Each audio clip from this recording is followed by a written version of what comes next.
For nearly a century, the most powerful rulers on earth were black African kings, who sat on the throne of ancient Egypt. They commanded armies that stretched from the Mediterranean to the heart of Africa.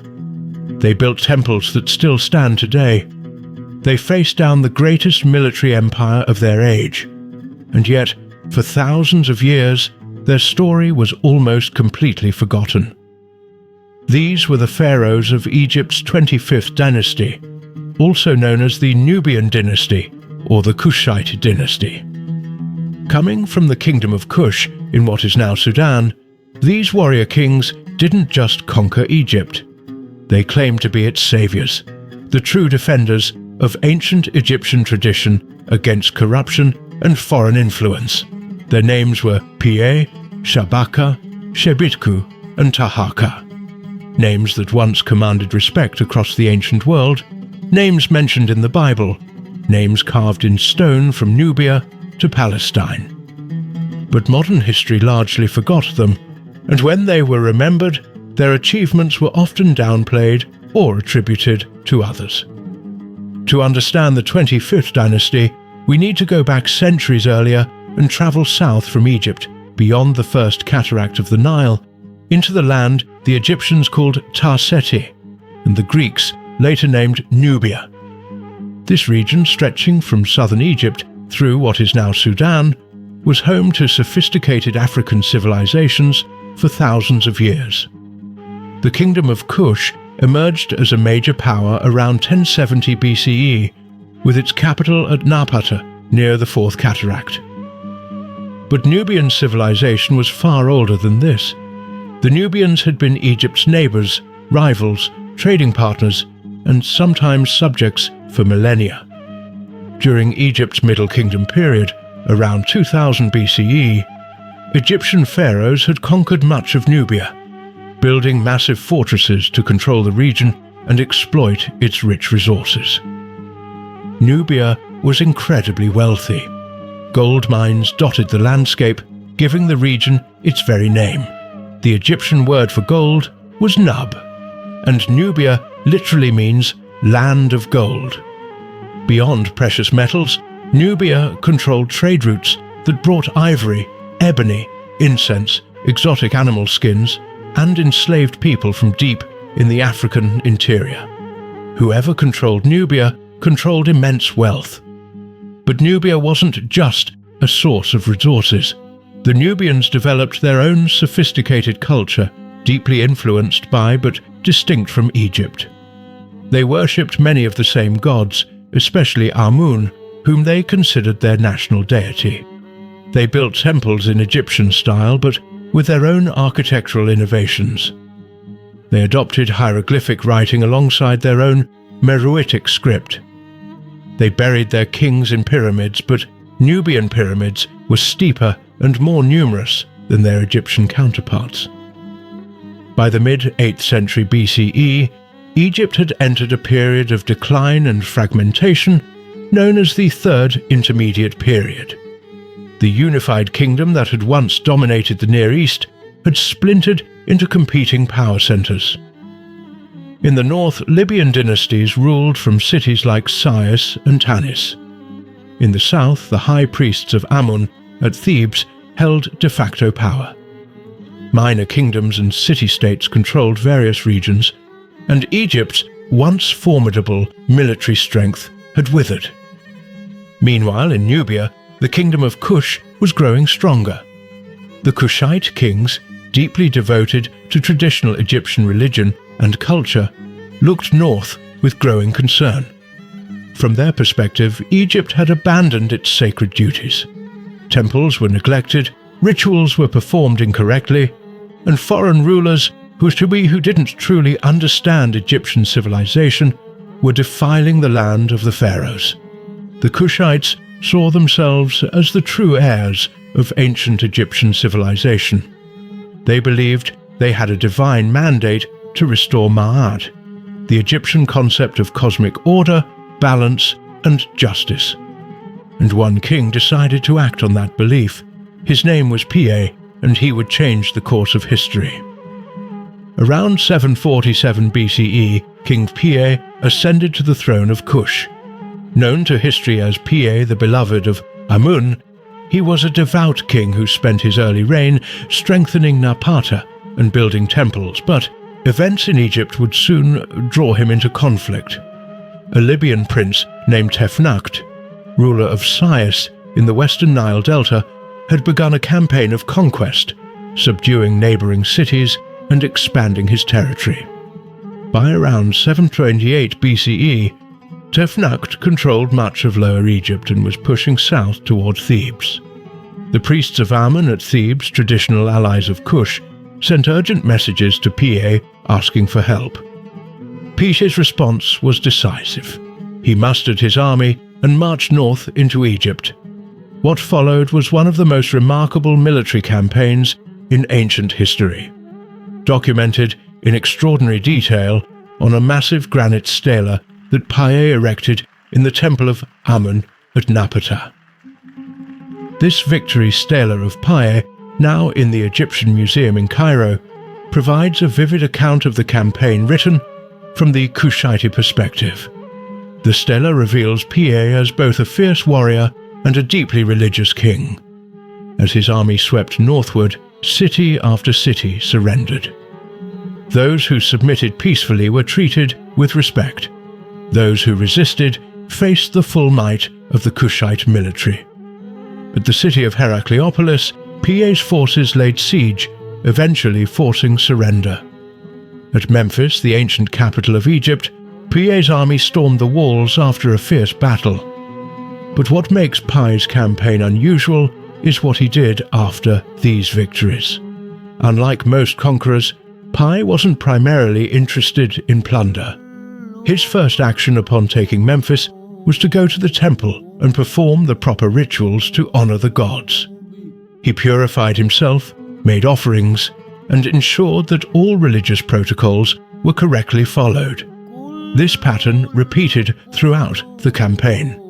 Piye was on a religious mission as much as a military one.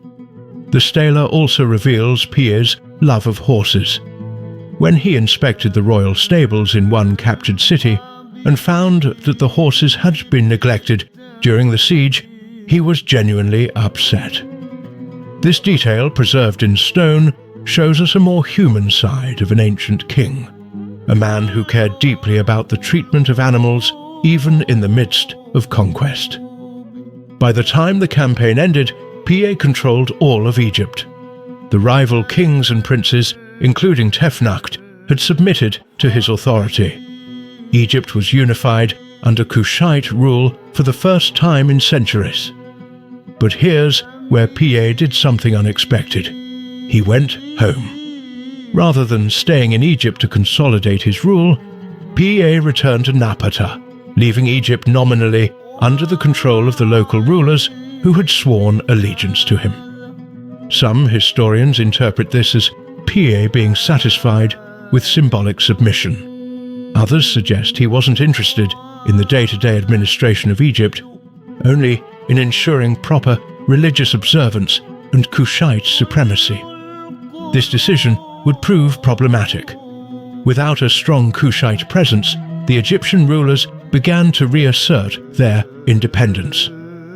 It would fall to Piye's successors to fully establish Kushite control over Egypt and create what we know as the 25th dynasty. After Piye's death around 714 BCE, the throne passed to his brother, Shabaka. Unlike Piye, Shabaka understood that controlling Egypt required more than military victory. It required physical presence, cultural legitimacy, and active governance. Shabaka moved to Memphis, the traditional administrative capital of Egypt, and set about consolidating Kushite rule. Shabaka was a sophisticated ruler who understood the power of cultural propaganda. He presented himself not as a foreign conqueror, but as a legitimate Egyptian pharaoh, the restorer of Mahat and traditional values. He adopted full pharaonic titulary, participated in Egyptian religious festivals, and commissioned monuments throughout Egypt. One of his most significant acts was commissioning what's now known as the Shabaka stone, currently in the British Museum.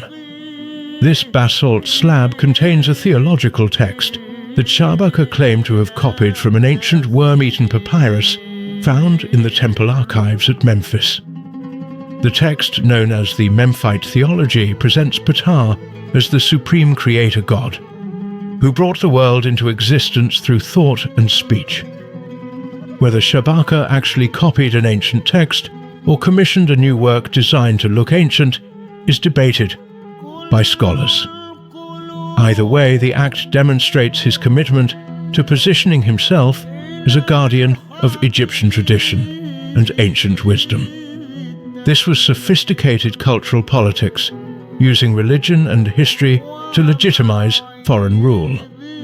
Shabaka also initiated major building projects, restoring temples that had fallen into disrepair and constructing new monuments.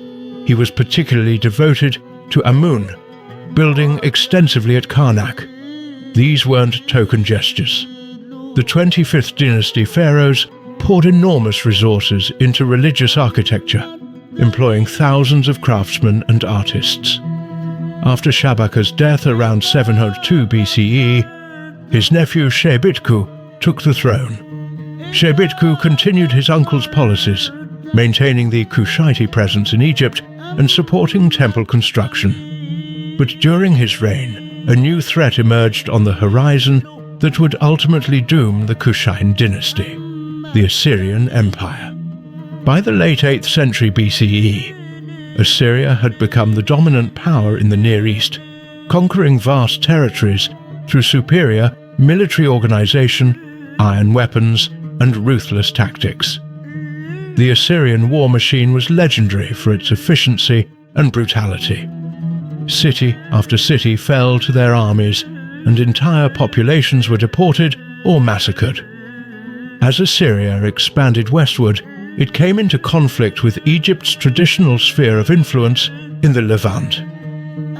The small kingdoms of Syria and Palestine looked to Egypt for protection against Assyrian aggression. This drew the Kushite pharaohs into a conflict that would define the rest of the dynasty and ultimately lead to its downfall. Around 690 BCE, Shebitku was succeeded by his nephew Taharqa, who would become the most famous and powerful of the Black Pharaohs. Taharqa's reign represents the zenith of the 25th dynasty, a period of remarkable cultural achievement, monumental building, and ultimately desperate military struggle. Taharqa inherited an empire that stretched from the Mediterranean to the sixth cataract of the Nile, deep in what is now Sudan. He controlled more territory than most pharaohs in Egyptian history. And he used the enormous wealth of his kingdom to fund an unprecedented building program that left monuments across his realm. At Karnak, Taharqa constructed a massive colonnade in the great court of Amun, featuring columns over 60 feet tall. He built a sacred lake for ritual purification, its walls inscribed with religious texts. He added to temples at Memphis, Thebes, Tanis, and dozens of other sites across Egypt.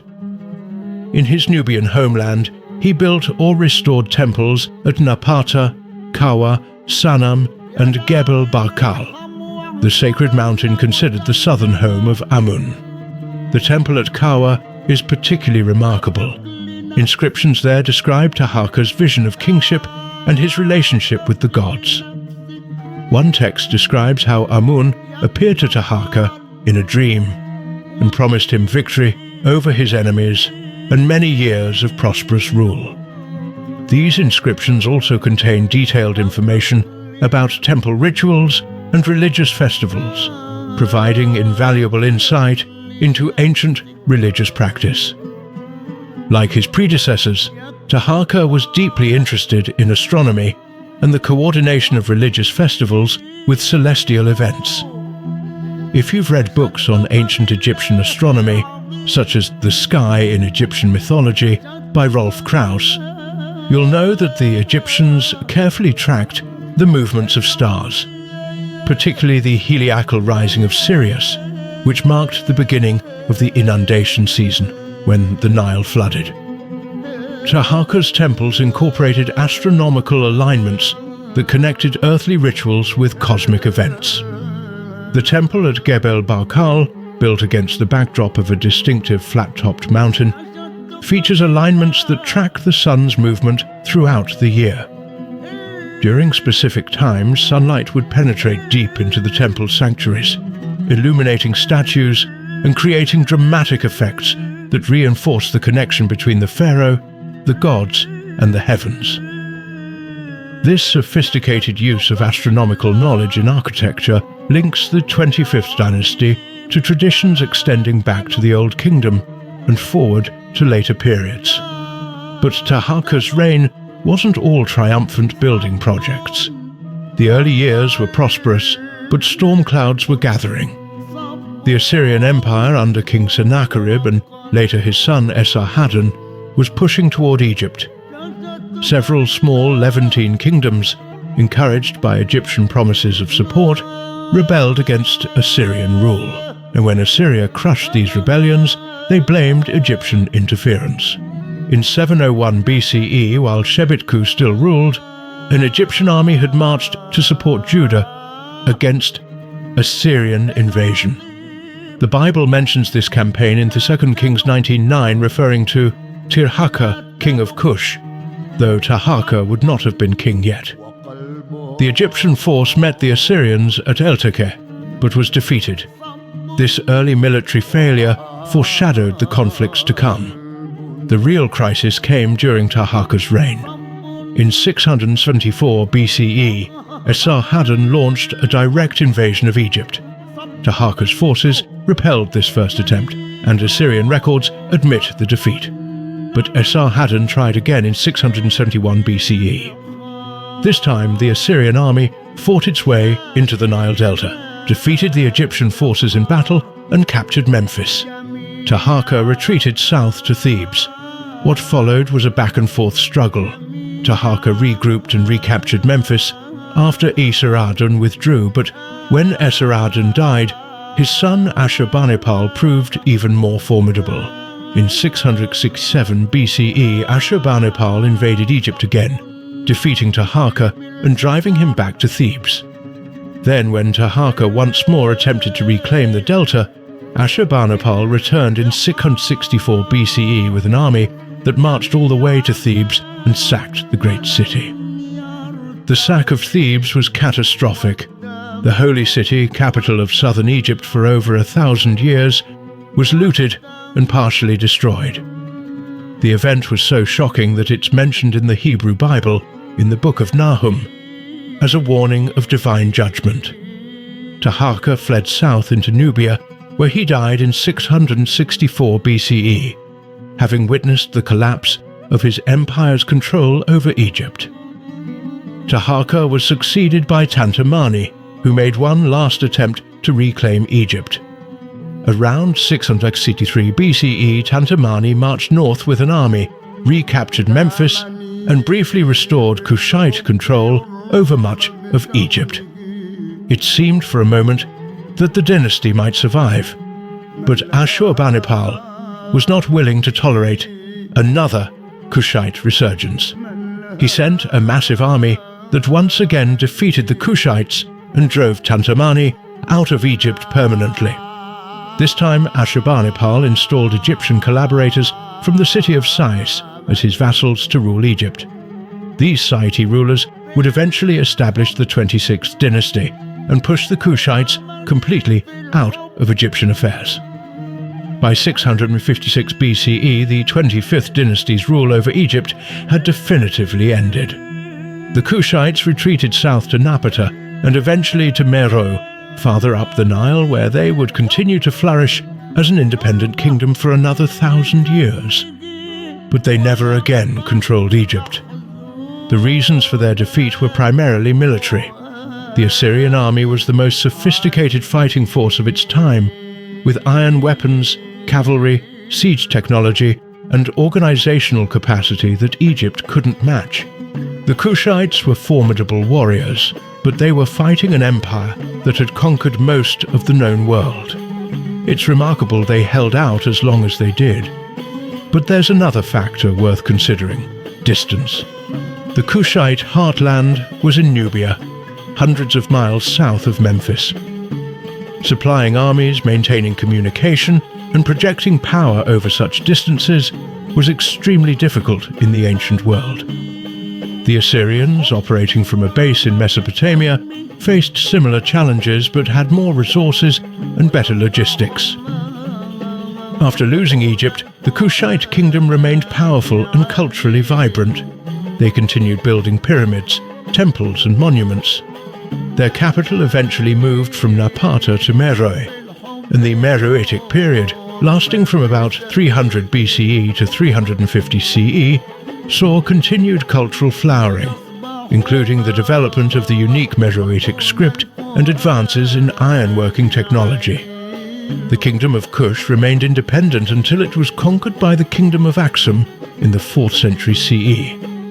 But even in defeat, the Kushites left an indelible mark on history. At its height, the 25th dynasty had created an Afro-Egyptian empire that demonstrated the sophistication and power of African civilizations. One of the most remarkable aspects of the 25th dynasty is the cultural renaissance it sparked in Egypt. Paradoxically, these foreign rulers from Nubia became the most Egyptian of all pharaohs, more devoted to traditional Egyptian culture than many native-born rulers had been for centuries. The Kushite pharaohs looked back to Egypt's Old Kingdom and Middle Kingdom periods, over 1,000 years earlier, for inspiration. They studied ancient texts, revived archaic artistic styles, and carefully imitated classical Egyptian art and architecture. Scholars call this phenomenon archaism, and it would influence Egyptian culture for the rest of its history. Kushite sculpture is particularly distinctive. While following Egyptian conventions, it also shows unique characteristics. Portraits of the Kushite pharaohs often show more individualized facial features compared to the more idealized representations typical of earlier Egyptian art. They're shown with distinctive Nubian features, including fuller lips and broader noses, and sometimes wearing the double uraeus, two cobra symbols rather than the traditional single one, representing their rule over both Egypt and Kush. The 25th dynasty also saw remarkable advances in bronze working and other metallurgy. Several spectacular bronze statues have survived, including the famous Karamama statue now in the Louvre, showing inlaid work of extraordinary delicacy. The Kushites had access to rich mineral resources in Nubia and were skilled metalworkers, and this expertise is evident in their artistic production. Religious texts from this period show sophisticated theological thinking.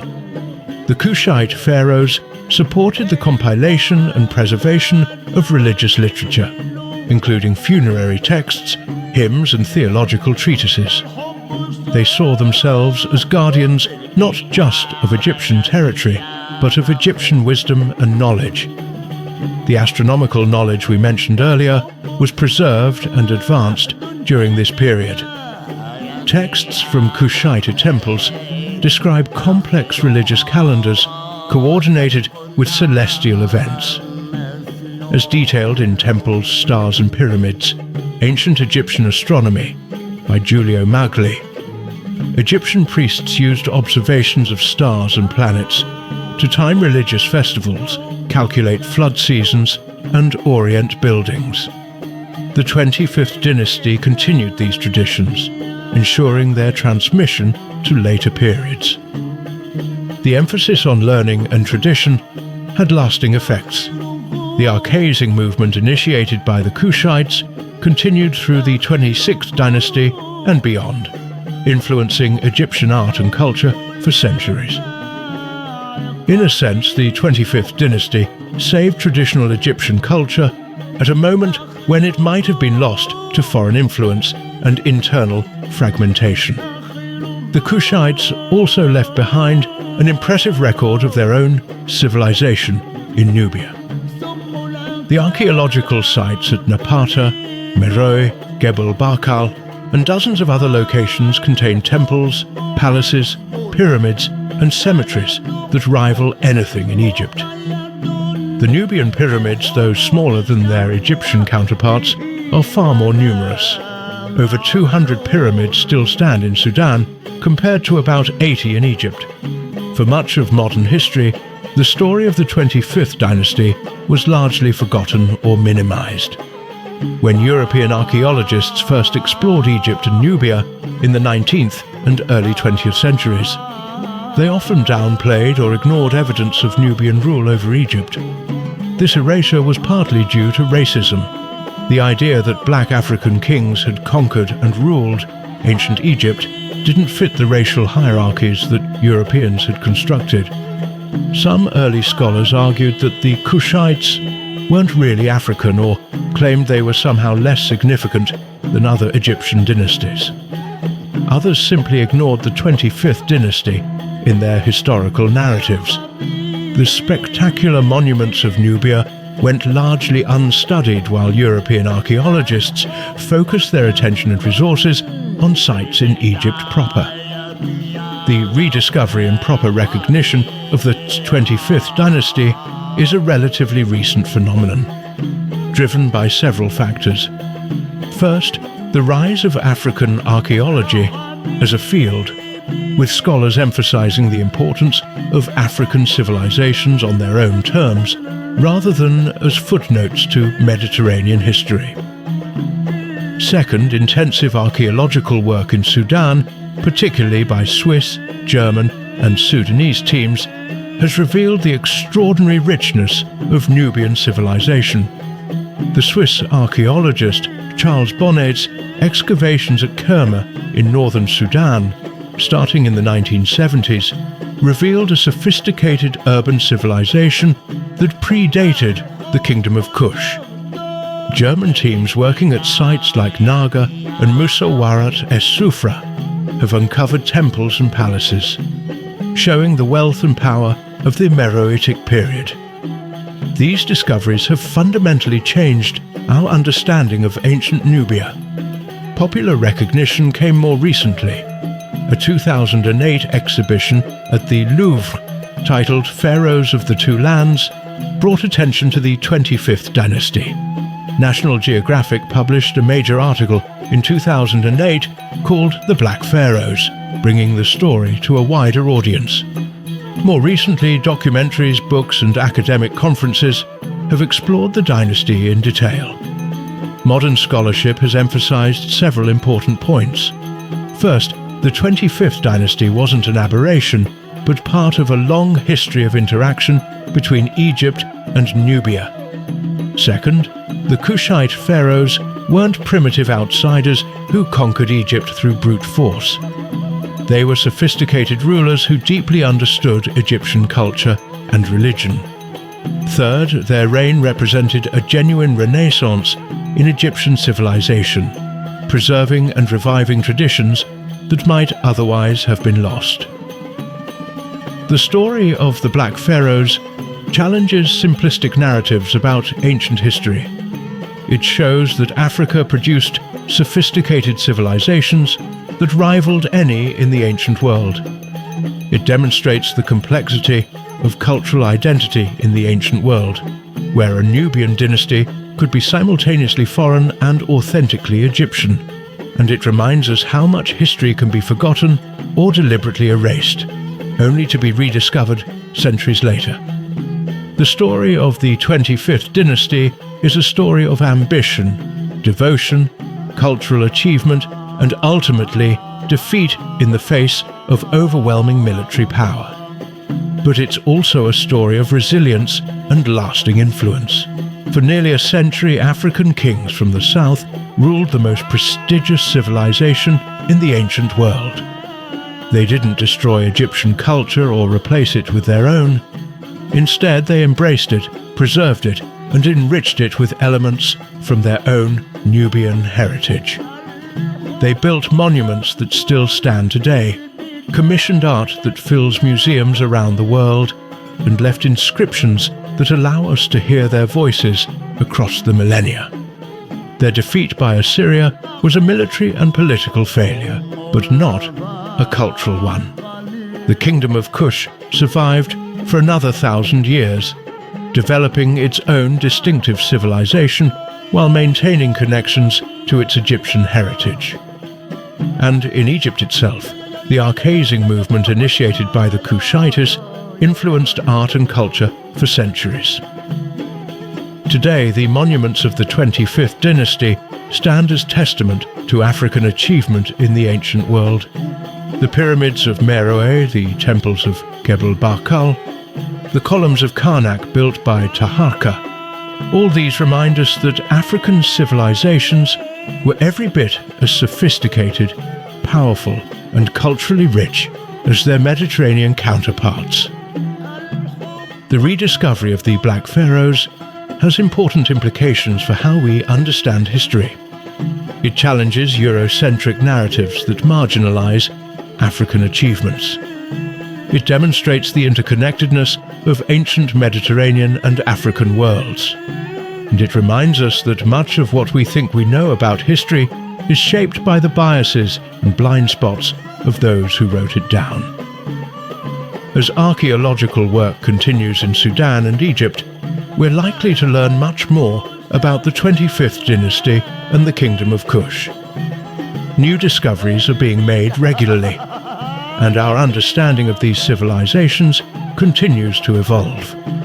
If you enjoyed this deep dive into the forgotten dynasty of Egypt's Black Pharaohs, please like this video and subscribe to the channel for more unusual facts about ancient and medieval history. What aspect of the 25th dynasty did you find most fascinating? The military campaigns, the cultural achievements, the astronomical knowledge? Let me know in the comments. And if you want to learn more about ancient African civilizations, I recommend exploring books like The Kingdom of Kush by Laszlo Turok or The Nubian Past by David O'Connor. For more on ancient astronomy, check out The Sky in Egyptian Mythology by Rolf Krauss or Temples, Stars and Pyramids by Giulio Magli. Thanks for watching, and remember, history is far more complex, diverse and fascinating than most textbooks acknowledge. Keep exploring, keep questioning, and I'll see you in the next video.